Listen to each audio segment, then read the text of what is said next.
Autonomía como mercancía. Una lectura crítica de la gestación subrogada.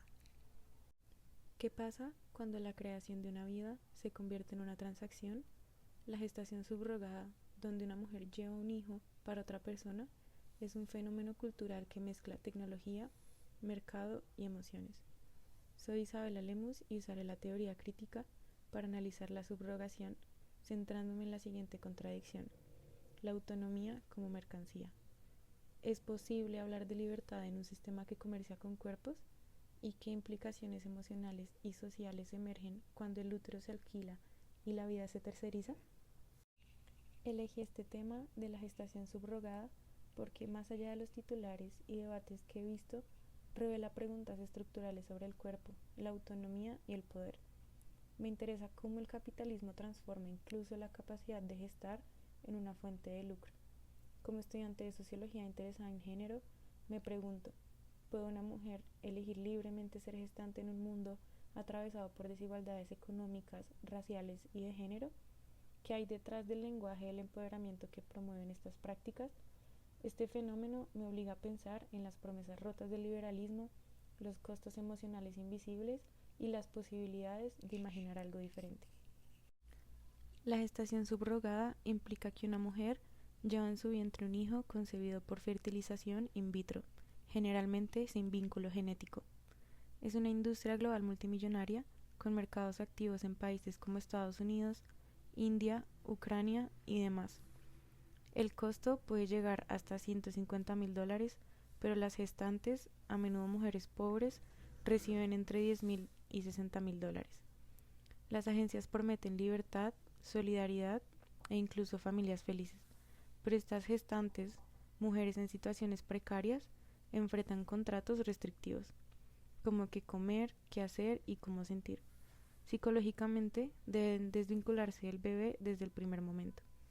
Algunas enfrentan depresión postparto, otras solo silencio.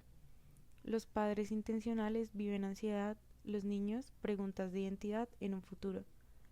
Todo esto se invisibiliza bajo un marketing emocional que glamoriza la práctica y esconde sus desigualdades estructurales. Autonomía como mercancía, una contradicción dialéctica. Esta contradicción, que es la subrogación como una elección libre, la autonomía, versus la mercantilización del cuerpo como un servicio regulado por contratos que exigen desconexión emocional, obediencia médica y silencio afectivo.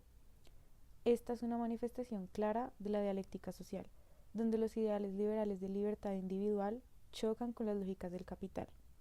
A continuación, analizo esta contradicción utilizando el marco dialéctico de David Harvey, estructurando la tesis, antítesis y síntesis, y aplicando sus proposiciones relevantes. Tesis: autonomía como elección libre. La tesis es la narrativa dominante que presenta la gestación subrogada como un acto de autonomía individual.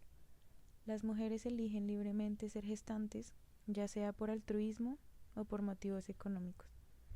Esta idea se alinea con los ideales liberales de libertad personal y autodeterminación, promovidos por agencias de subrogación con eslóganes como "tú tienes el poder" o "empodera tu cuerpo". Desde la perspectiva de Harvey, esta tesis refleja una cosa que sería la proposición 3, o un momento en el proceso de la subrogación donde la autonomía aparece como una cualidad fija y deseable. Sin embargo, esta cosa no es estática, sino parte de un proceso dinámico que sería la proposición 1, que incluye relaciones sociales, económicas y emocionales. Antítesis: mercantilización del cuerpo como servicio regulado. La antítesis surge cuando esta autonomía se revela como una ficción en el contexto del capitalismo. La libertad de las gestantes está limitada por la mercantilización de sus cuerpos, que se convierten en un territorio regulado por contratos legales. Estos contratos imponen restricciones severas, dietas estrictas, procedimientos médicos obligatorios, como cesáreas o interrupciones de embarazo, y una desconexión emocional forzada, donde las gestantes deben reprimir cualquier vínculo afectivo con el niño. Este silencio afectivo y obediencia médica cosifican a la gestante, reduciéndola a un servicio productivo, y alienan su subjetividad, transformando la vida del niño en un producto comercial. Desde Harvey, Esta antítesis representa la contradicción interna, dentro del proceso de subrogación, donde la autonomía choca con la lógica del capital. La heterogeneidad interna del sistema, que serían los gestantes, las agencias, los clientes, los mercados globales, contratos y tecnología médica, generan esta tensión, ya que cada elemento tiene intereses y dinámicas distintas que entran en conflicto.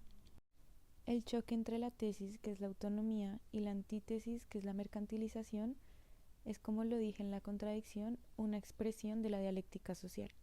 Los ideales liberales de libertad son cooptados por el capitalismo, que convierte el cuerpo de la mujer en un recurso explotable. Esta contradicción no es un error, sino una característica inherente del sistema, donde la subjetividad humana, que sería la experiencia emocional y corporal de la gestante, es subordinada a la lógica de la mercancía. La exigencia de desconexión emocional, por ejemplo, es un acto de alienación que fragmenta la experiencia de la gestante, forzándola a reprimir su humanidad para cumplir con el contrato. Síntesis. Hacia una autonomía redefinida. La síntesis no elimina la contradicción, sino que la transforma, abriendo caminos hacia una autonomía redefinida que trascienda la mercantilización. Desde Harvey, esta síntesis se alinea con la idea de explorar mundos posibles, que sería la proposición 11, imaginando alternativas que resuelvan parcialmente la tensión. Una síntesis posible sería un modelo de subrogación no comercial, basado en sistemas altruistas, generados y gestionados por comunidades, donde las gestantes no sean vistas por necesidades económicas y reciban apoyo psicológico para manejar la desconexión emocional. Este modelo requeriría políticas que garanticen derechos laborales, acceso a salud y equidad global, reduciendo las dinámicas coloniales y de clase. Sin embargo, la síntesis no es definitiva. Como señala Harvey, el cambio es la norma, que sería la proposición 9, y cualquier síntesis generará nuevas contradicciones. Por ejemplo, un sistema altruista podría enfrentar desafíos de accesibilidad, quién puede ser gestante, o riesgos de coerción social, como la presión comunitaria para participar. Estas nuevas tensiones serían a su vez motores de cambio, manteniendo el proceso dialéctico vivo. La síntesis entonces no es un fin, sino un paso hacia una reproducción humana liberada de la lógica del capital, donde la autonomía sea genuina y no una ficción regulada por el mercado. Hablemos de la industria cultural.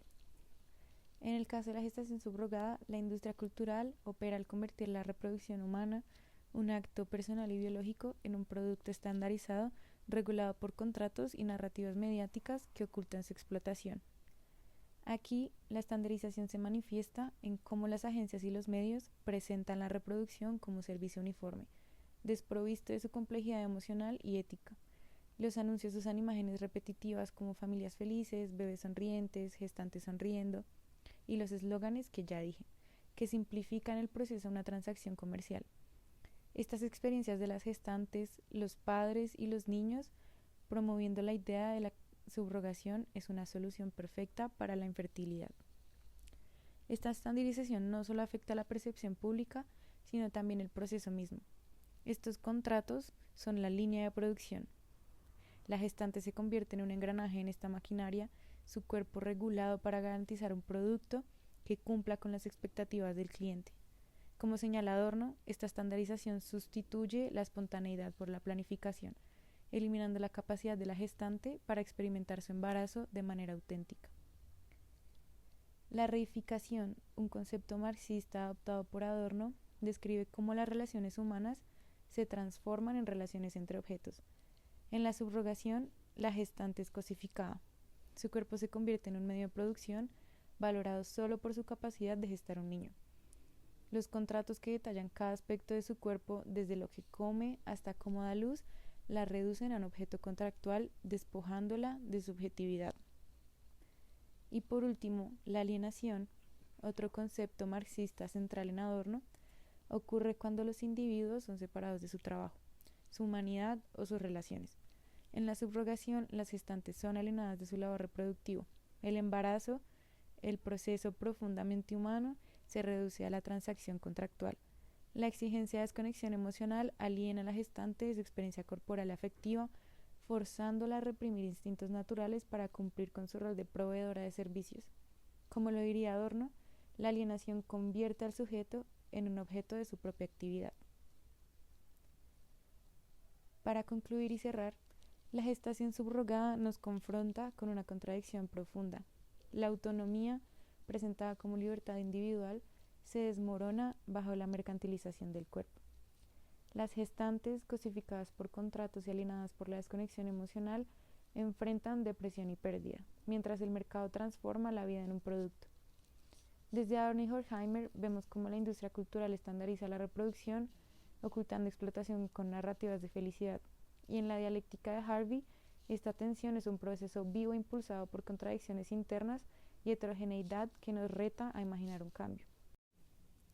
Esta contradicción no es solo un problema ético, sino una herida en nuestra sociedad capitalista, que nos llama a cuestionar cómo valoramos la vida y la libertad. La subrogación revela la fragilidad de la autonomía en el capitalismo. Con la teoría crítica podemos ver sus contradicciones e incluso imaginar con un mundo mejor. El cambio comienza al cuestionar y a revisar las contradicciones. Gracias.